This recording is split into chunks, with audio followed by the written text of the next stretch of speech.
సమాజంలో ముఖ్యంగా రాష్ట్రంలో ఏ చిన్న సంఘటన జరిగినా శ్యామల గారికే బాధ వస్తుంది, శ్యామల గారికే బాగా గుచ్చుకుంటుంది. అందుకని పాపం చిన్న ఘటన చీమ చిట్టుకోమంటే చాలు వెంటనే ప్రెస్ మీట్ పెట్టి పవన్ కళ్యాణ్, చంద్రబాబు, నారా లోకేష్ వీళ్ళ ముగ్గురి మీద ఇష్టం వచ్చినట్టు మాట్లాడాలి. ఒక్కొక్కసారి ఎన్టీ రామారావు అని వెన్నుపోటని తన స్థాయికి మించిన మాటలు కూడా మాట్లాడుతూ ఉంటుంది. అయితే ఇదే శ్యామల గురించి నేను ఈరోజు 2 విషయాల్లో శ్యామల ఎందుకు మాట్లాడలేదో మనం గట్టిగా నిలదీయాలి. వాస్తవానికి శ్యామల చరిత్ర గురించి మనం ఆల్రెడీ ఒక వీడియో చేసాం. శ్యామల చరిత్ర ఏంటంటే బెట్టింగ్ యాప్లు ప్రమోట్ చేసి తనను నమ్మిన వాళ్ళందరినీ కూడా నట్టేట ముంచింది. శ్యామల ప్రమోట్ చేసినటువంటి ఆ బెట్టింగ్ యాప్ల వల్ల ఎంతోమంది జీవితాలను నాశనం చేసుకున్నటువంటి యువత ఉన్నారు. అది ఒక ఎత్తు అయితే శ్యామల భర్త గురించి చరిత్ర గురించి కూడా మనం చెప్పాం. ఒక మహిళకు 1 కోటి రూపాయలు 2 కోట్లు ఇవ్వాలని చెప్పి మోసం చేసి ఇవ్వకపోతే ఆ మహిళ కేసు కూడా పెట్టింది. పైగా ఆ మహిళను శ్యామల భర్త లైంగికంగా కూడా వేధించాడు. రాయబారానికి మధ్యలో ఒక మహిళను పంపితే అందరినీ కలిపి తీసుకెళ్లి పోలీసులు బొక్కలో వేశారు. సరే, అదంతా వేరే కథ అనుకోండి.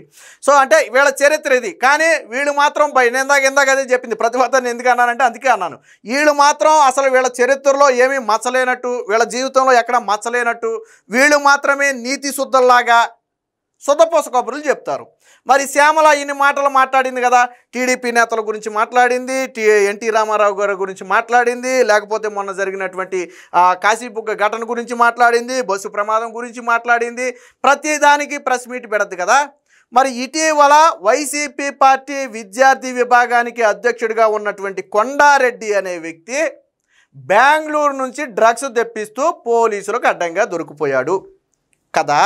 మరి దాని మీద శ్యామల ఎందుకు మాట్లాడలేదు?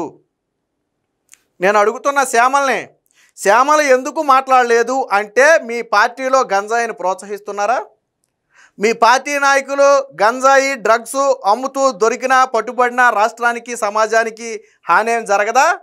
చంద్రబాబు గారు ఒక పథకం ఇవ్వటం లేట్ అయితే మాత్రం రాష్ట్రానికి నష్టం జరిగిపోద్ది, రాష్ట్రానికి హాని జరిగిపోద్ది. పవన్ కళ్యాణ్ గారు ఏదైనా ఒక ఇష్యూ మీద స్పందించడం లేట్ అయితే రాష్ట్రానికి నష్టం జరిగిపోద్ది, హాని జరిగిపోద్ది, ముఖ్యంగా మహిళలకు నష్టం జరిగిపోద్ది. ఇది శ్యామలు చెప్పే మాటలే కదా. మరి ఈరోజు మీ పార్టీ నాయకుడు డ్రగ్స్ అమ్ముతూ విద్యార్థుల మొత్తాన్ని కూడా డ్రగ్స్ మత్తులో ముంచి వాళ్ళ జీవితాలను నాశనం చేసి వాళ్ళ కుటుంబాలను నాశనం చేస్తే శ్యామలకు పట్టలేదా అని నేను అడుగుతున్నా. రెండోది, మొన్న సాక్షిలో ఒక వార్త వచ్చింది. ఏలూరులో ఒక ప్రైవేట్ స్కూలు మైనర్ విద్యార్థి మీద లైంగిక దాడి జరిగింది, కూటమి ప్రభుత్వంలో మహిళల మీద దాడులు అని చెప్పి సాక్షిలో కథనం వేశారు. తరువాత అదే సాక్షిలో నిన్న 5వ తారీఖున ఆవిడ మహిళ కాదు, అది అత్యాచారం కాదు అని మళ్ళీ 2వ కథనం కూడా వేశారు. కానీ నిన్న అదే వైఎస్ఆర్సీపీ అఫీషియల్ సోషల్ మీడియాలో మళ్ళీ బాలిక మీద లైంగిక దాడి అని వేశారు. మరి జరగని దాడిని జరిగినట్లుగా వైసీపీ పార్టీ ఇంత విష ప్రచారం చేస్తుంటే ఒక మహిళగా శ్యామల ఎందుకు ఖండించలేదు? శ్యామల ప్రెస్ మీట్ పెట్టి సాక్షిలో తప్పుడు కథనం రాసినందుకు భారతీరెడ్డిని, వైసీపీ అఫీషియల్ పేజ్లో తప్పుడు కథనాన్ని ప్రచురించినందుకు జగన్మోహన్ రెడ్డిని ప్రెస్ మీట్ పెట్టి ఎందుకు కడిగేయలేదు? నువ్వు కడిగేయాలి కదా. నువ్వు చీమ చిటుక్కుమంటే ప్రెస్ మీట్ పెడతావు కదా. నీ అంతిమ లక్ష్యం ప్రజలకు నష్టం జరిగితే ప్రశ్నించడమే అని నువ్వు అనుకుంటే ఎందుకు మాట్లాడలేదు? ఈవెన్ నిన్నగాక మొన్న పోలీసుల విచారణలో శ్యామల స్క్రిప్ట్ ప్రకారమే చదివానని చెప్పిందనే ఒక వార్త వచ్చింది. సాధారణంగా వార్తా కథనాలు తమకు ఉన్నటువంటి సోర్స్ ఆధారంగా రాస్తాయి. సాక్షిలో వచ్చే ప్రతి కథనానికి సోర్స్ ఉందని నేను అడుగుతున్నా. నువ్వు మహిళల మీద లైంగిక దాడని రాశారు, ఏ సోర్స్ మీద రాశారు నేను అడుగుతున్నా. ఒక ప్రైవేట్ స్కూల్ విద్యార్థి మీద లైంగిక దాడని రాశారు, ఏ సోర్స్తో రాశారు? నేను చూపిస్తా, కథనాలు ఆధారాలు ఉన్నాయి నా దగ్గర, ఏ సోర్స్తో రాశారు. అలాంటిది మొన్న 2-3 పత్రికల్లో శ్యామల ఇలా మాట్లాడినట్టుగా ఒక వార్త వస్తే నేను మాట్లాడానా? ఎక్కడ మాట్లాడాను? ఎప్పుడు మాట్లాడాను? పోలీసులు సమాచారం ప్రెస్కే లాగెళ్ళింది. నీ బాధ నిజం బయటికి వెళ్ళిందనా లేదా అబద్ధం చెప్తున్నారనా? వార్తల్లో వచ్చింది అబద్ధం అని చెప్పట్లా, పోలీసులతో నేను మాట్లాడింది మీడియాకి ఎలాగెళ్ళింది ఎవరు చెప్పారు అంటది. అంటే నువ్వు మాట్లాడింది నిజమే కదా. ఎలా చెప్పారంటే అదే మీడియాకి ఎవరు చెప్పరు, విశ్వసనీయ వర్గాల ద్వారా వాళ్ళు సమాచారం సేకరించుకుంటారు, అదే మీడియా. నీ సాక్షిలో రాస్తున్నారు కదా కథనాలు. మొన్న జరిగిన ఈ గంజాయి దాని గురించి ఒకసారి చూద్దాం. మరి శ్యామల ఎందుకు మాట్లాడలేదు చెప్పాలా. ఇక్కడ చూడండి, విశాఖలో వైసీపీ డ్రగ్స్ దందా ఇతర రాష్ట్రాల నుంచి తెచ్చి విక్రయిస్తున్న వైసీపీ విద్యార్థి విభాగం నేత కొండారెడ్డి విద్యార్థులే లక్ష్యంగా మాదక ద్రవ్యాల విక్రయం. గుడివాడ యువకుడితో బెంగళూరు నుంచి విశాఖకు చరణ్ అంటే మధ్యవర్తిగా వాడుకున్నటువంటి చరణ్ దగ్గర 36 LSD బోల్ట్స్ పట్టేసిన పోలీసులు హైదరాబాద్, గోవా నుంచి కూడా తెప్పిస్తున్నట్టుగా వెల్లడి. జగన్, అమర్నాథ్ రెడ్డిలతో కొండారెడ్డికి సత్సంబంధాలు, 4 అరెస్టు, రిమాండు, మరొకరి కోసం గాలింపు. సో ఎంత క్లియర్గా ఎవరైతే విశాఖ అనుకుంటా, బహుశా విశాఖ జిల్లా వైసీపీ విద్యార్థి విభాగం అధ్యక్షుడిగా ఉన్నటువంటి కొండారెడ్డి, ఇక్కడ జగన్తో ఫోటో ఉంది, ఇంకా కొన్ని ఫోటోలు నేను చూపిస్తాను. సో మరి ఈ రకంగా దీన్ని వైసీపీ పార్టీ కూడా ఖండించలా. ఈ వ్యక్తికి మాకు సంబంధం లేదని కానీ, లేదా ఈ వ్యక్తి డ్రగ్స్ తీసుకురాలేదని కానీ వైసీపీ కూడా ఎక్కడ చెప్పలా. వైసీపీ పార్టీ నుంచి ఎవరు బయటికి రాలా. పోనీ డ్రగ్స్ అమ్ముతూ అడ్డంగా పట్టుబడినటువంటి ఈ వ్యక్తిని ఎందుకు సస్పెండ్ చేయలేదు పార్టీ నుంచి? జిల్లాకు మీ వైసీపీ విద్యార్థి విభాగానికి అధ్యక్షుడిగా ఉన్నటువంటి వ్యక్తి డ్రగ్స్ అమ్ముతూ పట్టుబడితే మీరు ఏం చేయాలి? పార్టీ నుంచి వెంటనే సస్పెండ్ చేయాలి కదా. మరి ఎందుకు చేయలేదు? శ్యామల ఎందుకు అడగలేదు జగన్మోహన్ రెడ్డిని? డ్రగ్స్ అమ్మే వాళ్ళని పార్టీలో పెట్టుకున్నారంటే మీ లక్ష్యం ఏంటి? రాష్ట్రం మొత్తాన్ని డ్రగ్స్ మయం చేయటమా? విద్యార్థి విభాగం అనేది వైసీపీ విద్యార్థి విభాగం అంటే దాని విద్యార్థి విభాగం కాదు, డ్రగ్స్ విభాగం అని పెట్టుకోండి. మీరు శ్యామల సలహా ఇస్తే బాగుంటుంది. విద్యార్థి విభాగం కాదు డ్రగ్స్ విభాగం అని పెడదామన్నా. ఎందుకంటే మన వాళ్ళందరూ అమ్మేది డ్రగ్సే కదా, ఎలాగా వాళ్ళ మీద మనం చర్యలు తీసుకోం కదా, పార్టీ నుంచి బయటకు పంపం కదా.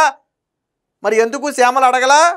ఇన్ని నీతి కబుర్లు చెప్పిన నువ్వు ఈ వ్యక్తితో చూడండి ఎంతమంది నాయకులకు సంబంధాలు ఉన్నాయో. ఇదిగో జగన్మోహన్ రెడ్డితో సగ దర్జాగా ఫోటో దిగాడు. జగన్మోహన్ రెడ్డితో అంత క్లోజ్గా ఫోటో దిగటం అంటే ఆషామాషి వ్యవహారం కాదు, అది కూడా జగన్ సీఎంగా ఉన్నప్పుడు. ఇదిగో విద్యార్థి విభాగం నాయకుడిగా ఉన్నప్పుడు ఆ విద్యార్థులతో ఉన్నాడు. ఇక్కడ వైసీపీ కండువ వేసుకుని నిలబడ్డాడు. ఈ వ్యక్తే ఆ వ్యక్తి కొండారెడ్డి. మొన్న ఎన్నికల సమయంలో ఇతర వైసీపీ నాయకులతో కలిసి ఆ ప్రచారంలో పాల్గొన్నాడు. ఇది ఇక్కడ కనపడుతున్నాడు. అమర్నాథ్ దగ్గర కూడా ఉన్నది ఆ వ్యక్తే. అమర్నాథ్ భోజనం చేస్తుంటే పక్కన నిలబడ్డాడంటే ఎంత సన్నిహిత సంబంధాలు ఉంటే ఆ సమయంలో పక్కన నిలబడి మాట్లాడే చనువు ఉంటుందో ఒకసారి మీరే అర్థం చేసుకోండి. సో దీని మీద శ్యామల ఏ రోజు నోరు మెతపల. రెండో అంశం అది కూడా చూపిస్తాను నేను. ఇది సాక్షిలో మొన్న 4వ తారీఖున రాసినటువంటి కథనం. ఒక ప్రైవేటు స్కూలు బాలికపై అర్ధరాత్రి లైంగిక దాడి జరిగింది. బలవంతంగా మద్యం తాగించి మరీ కిరాతకం. ఏలూరులో దారుణం. ఓ సందులో అపస్మారక స్థితిలో పడి ఉన్న బాలిక జీజీహెచ్కు తరలించిన పోలీసులు. ఇది 4వ తారీఖున సాక్షిలో వచ్చినటువంటి కథనం. సరే ఇది నిజమో అబద్ధమో ఎవరికి తెలియదు, ఆ టయానికి అనుకుందాం. 5వ తారీఖున సాక్షిలో ఇంకో కథనం కూడా వచ్చింది, చూద్దాం. ఇది సాక్షిలో 5వ తారీఖున వచ్చిన కథనం. ఆమె బాలిక కాదు, వివాహిత. మద్యం తాగి పిట్స్ వచ్చి అపస్మారక స్థితిలోకి వెళ్ళింది. ఏలూరు డిఎస్పీ శ్రావణ్ కుమార్ వెల్లడి. సో ఇదే సాక్షిలో ఒక స్కూలు మైనర్ బాలిక మీద దాడి అని రాసిన సాక్షిలో బాలిక కాదు వివాహిత అని రాశారు. అది లైంగిక దాడి కాదు, ఆ అమ్మాయి మద్యం తాగి కొంచెం ఫిట్స్ వచ్చి పడిపోయిందని రాశారు. దానికి సంబంధించి సీసీటీవీ ఫుటేజ్తో సహా అన్ని వివరాలు ఉన్నాయి. స్వయంగా బాలిక స్పృహలోకి వచ్చిన తర్వాత తన మీద ఏ దాడి జరగలేదని చెప్పింది, తాను బాలిక కాదని అంతకంటే చెప్పింది కదా. ఇది 5వ తారీఖున కథనం. ఇక డేట్ కూడా ఉంది, 5/11/2025 5వ తారీఖున కథనం. తర్వాత ఇదే 5వ తారీఖు అంటే 4వ తారీఖు సాయంత్రానికే దీని మీద వివరణ వచ్చేసింది. 5వ తారీఖు ప్రచురించారు కదా.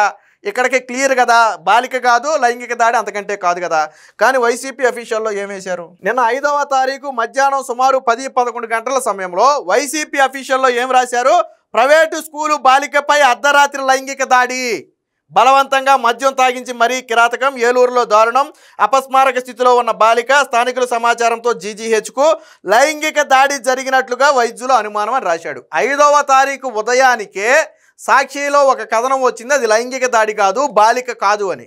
మరి 5వ తారీఖు మధ్యాహ్నం నువ్వు ఎలాగ ఈ తప్పుడు కథనాన్ని ప్రచురించావు? మరి దీని మీద ఎందుకు ఒక సాటి మహిళగా ఎందుకు శ్యామల నిలదీలా? మన వార్తాపత్రికలో తప్పుడు కథనం ఎందుకు రాశారని భారతీరెడ్డిని ఎందుకు నిలదీలా? అదే తప్పుడు కథనాన్ని వైసీపీ అఫీషియల్ పేజీలో అది తప్పు అని తెలిసిన తరువాత కూడా విష ప్రచారం చేసినందుకు ఎందుకు జగన్మోహన్ రెడ్డిని నిలదీలా? ఒక మహిళగా తోటి మహిళ మీద అసత్య కథనాలు రాసినప్పుడు, తోటి మహిళ మాన ప్రాణాల మీద తప్పుడు కథనాలు రాసినప్పుడు నిలదీయాల్సిన బాధ్యత శ్యామలకు ఉందా లేదా? శ్యామలకు ఉందా లేదా? ఇదే ఘటన కన ఒకవేళ నిజంగా లైంగిక దాడి జరిగి అందులో టీడీపీ జనసేనలకు చెందిన ఎవరి పాత్ర అయినా ఉందని తేలితే ఈ పాటికి శ్యామల 3 ప్రెస్ మీట్లు పెట్టేది. 3 ప్రెస్ మీట్లు పెట్టేది నిన్న ఇవాళలో. మరి ఎందుకు దీని మీద నిలదీలా? అంటే మీ పార్టీ వాళ్ళు మహిళల మాన ప్రాణాల మీద నీచమైన మాటలు మాట్లాడినా, నీచమైన కథనాలు రాసినా, సోషల్ మీడియాలో తప్పుడు ప్రచారాలు చేసినా మన కళ్ళు కనపడవు, చెవులు వినపడవు, నోరు మాత్రం పెగలదు. అదే కూటమి ప్రభుత్వానికి చెందిన వాళ్ళు ఎవరైనా ఉన్నారని తెలిస్తే చాలు దాని మీద చెలరేగిపోతాం. పైగా ఇక్కడ ఎంత దారుణమో చూడండి. ఇక్కడ ఏలూరులో విద్యార్థినిపై సామూహిక అత్యాచారం, మద్యం తాగించి లైంగిక దాడికి పాల్పడినట్లుగా నిర్ధారించిన వైద్యులు. ఇక్కడ ఏమని రాశాడు? లైంగిక దాడికి పాల్పడినట్లు నిర్ధారించిన వైద్యులు అని రాశాడు. ఏ వైద్యులు నిర్ధారించారు? ఇక్కడేమో నిర్ధారించిన వైద్యులు అని రాశాడు, ఇక్కడేం రాశాడు? వైద్యుల అనుమానం అని రాశాడు. మరి ఏ చెప్పుతో కొట్టాలి? ఇక్కడ నిర్ధారించారని రాశాడు డాక్టర్లు, ఇక్కడ డాక్టర్లు అనుమానం అని రాశాడు. ఏ డాక్టర్ నిర్ధారించాడు? ఏ డాక్టర్తో సాక్షి మాట్లాడింది? ఏ డాక్టర్తో వైసీపీ పార్టీ నాయకులు మాట్లాడారు? మరి శ్యామల ఇలాంటి తప్పుడు కథనాల మీద ఎందుకు స్పందించదో? అంటే మీ పార్టీలో డ్రగ్స్ అమ్మినా పర్లేదు, మహిళల మాన ప్రాణాల మీద నీచమైన కథనాలు రాసినా పర్లేదు. పైగా ఇంకో ఘటన మొన్న ఏదది మద్యం, అసలు శ్యామల మీద కేసు నమోదైంది అది కదా. మొన్న కాశీబుగ్గ మొన్న ఏదైతే బస్సు ప్రమాదం జరిగిందో ఆ బస్సు ప్రమాదంలో జరగడానికి కారణమైనటువంటి యువకుడు బెల్ట్ షాపులో మద్యం కొన్నాడని మాట్లాడింది. కానీ అది బెల్ట్ షాపు కాదు, లైసెన్స్డ్ వైన్ షాప్ అని పోలీసులు ఆధారాలు విడుదల చేశారు. ఆ టైంలో అర్ధరాత్రి టైంలో ఆ షాపు లేదు, వాళ్ళు చెప్పిన బెల్ట్ షాప్ అనేది అబద్ధం. మరి దాని మీద పోలీసులు ఆధారాలు ఇచ్చిన తరువాత అయినా సరే నువ్వు వివరణ ఇవ్వాలి కదా. నాకు తెలియక మాట్లాడాను, నేను తప్పుడు మాటలు మాట్లాడినందుకు నేను క్షమాపణ అడుగుతున్నానని చెప్పి ఒక స్టేట్మెంట్ ఇవ్వాలి కదా శ్యామల. నేను బెల్ట్ షాపులను మాట్లాడాను, తప్పు, అది బెల్ట్ షాపు కాదు అని స్టేట్మెంట్ ఇవ్వాలి కదా. ఎందుకు ఇవ్వలేదు? వీళ్ళు చేసే అన్నీ ఎదవ పనులు, పోరంబోకు పనులు, సిగ్గు లజ్జా వదిలేసి చేసే పనులు. ఒక మహిళ ఉండి తోటి మహిళ మీద అన్యాయంగా అకారణంగా మాన ప్రాణాల మీద రాతలు రాస్తేనే స్పందించలేదు. వీళ్ళు మళ్ళీ కూటమి ప్రభుత్వంలో ఏదైనా చిన్న చీమ చిటుకుమంటే మాత్రం పరిగెత్తుకుంటూ వచ్చేస్తారు. అందుకనే శ్యామలకు మొదట్లో పేరు పెట్టా మహాప్రతివతను. ఎందుకన్నాను అంటే వీళ్ళ హయాంలో జరిగితే కళ్ళు మూసుకుంటాం, చెవులు మూసుకుంటాం, నోరు మూసుకుంటాం. అదే కూటమి ప్రభుత్వానికి వ్యతిరేకంగా ఏం జరిగినా కానీ అది తప్పైనా ఒప్పైనా ముందు మీడియా ముందుకు వచ్చి రెచ్చిపోతాం. ఇంకో 4 అబద్ధాలు ఎక్కువే చెప్పి ప్రజలను రెచ్చగొడతాం. ఇది ఆ వైసీపీ శ్యామల చేసే పని. కాబట్టి శ్యామల ప్రతి చిన్న విషయానికి మాట్లాడే శ్యామల ఈరోజు డ్రగ్స్ గురించి కావచ్చు, ఒక మహిళ మీద రాసి మాన ప్రాణాల మీద రాసిన తప్పుడు కథనం గురించి కాదు, ఎందుకు మాట్లాడాలా నేను అడుగుతున్న శ్యామల్ని. ఖచ్చితంగా శ్యామల సమాధానం చెప్పాలి. ఇక ముందైనా కొద్దిగా విలువలతో బ్రతకాలి. రాజకీయాల్లో చాలామంది వచ్చారు వెళ్ళిపోతారు, అది కామన్. రాజకీయ విమర్శలు ఎంతవరకుగా చేయొచ్చు. నేను రాజకీయ విమర్శల గురించి నేను మాట్లాడను. ఇప్పుడు రాజకీయాల్లో వాళ్ళు అవినీతి చేశారంటారు, వీళ్ళు అవినీతి చేశారంటారు, వాళ్ళు తిన్నారంటారు, వీళ్ళు తిన్నారంటారు, ఇదంతా కామన్. నేను దాని గురించి మాట్లాడట్లా. కానీ నువ్వు ఇన్ని హితబోధలు చెప్తావు కదా, ఇన్ని సూక్తులు చెప్తావు కదా, మరి వీటి గురించి ఎందుకు మాట్లాడలేదని నేను శ్యామలను అడుగుతున్నా. ఖచ్చితంగా ఈ ప్రశ్నలకు శ్యామల కానీ వైసీపీ పార్టీ కానీ సమాధానం చెప్తే రాలి.